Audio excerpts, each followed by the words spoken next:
મહેસાણામાં ફૂડ વિભાગનો મોટો ધડાકો. સડેલી કેરીમાંથી બનતો મિલ્કશેક ઝડપાયો. 1280 કિલો અખાદ્ય જથ્થો નષ્ટ. ઉનાળાની ઋતુમાં લોકોના આરોગ્ય સાથે ચેડા કરતા તત્વો સામે મહેસાણા ફૂડ એન્ડ ડ્રગ્સ વિભાગે કડક કાર્યવાહી હાથ ધરી છે. મહેસાણાના શોભાસણ રોડ પર આવેલી એક ડેરી પ્રોડક્ટ ફેક્ટરીમાં દરોડા પાડી અંદાજે 1280 કિલો અખાદ્ય અને માનવ આરોગ્ય માટે જોખમી ખાદ્ય સામગ્રી ઝડપી પાડી નષ્ટ કરવામાં આવી છે. ફૂડ વિભાગની ટીમે મેસર્સ સકર ડેરી પ્રોડક્ટ ખાતે આકસ્મિક ચેકિંગ દરમિયાન ગંભીર અનિયમિતતાઓ શોધી કાઢી હતી. તપાસ દરમિયાન જાણવા મળ્યું કે ફેક્ટરીમાં અત્યંત ગંદકી ભર્યા વાતાવરણમાં ખાદ્ય પદાર્થોનું ઉત્પાદન કરવામાં આવતું હતું.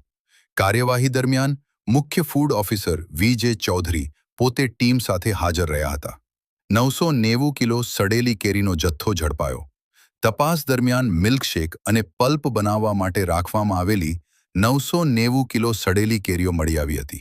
એટલું જ નહીં, આ કેરીઓમાંથી તૈયાર કરાયેલો 170 કિલો મિલ્કશેક પણ સ્થળ પર જ નષ્ટ કરવામાં આવ્યો હતો.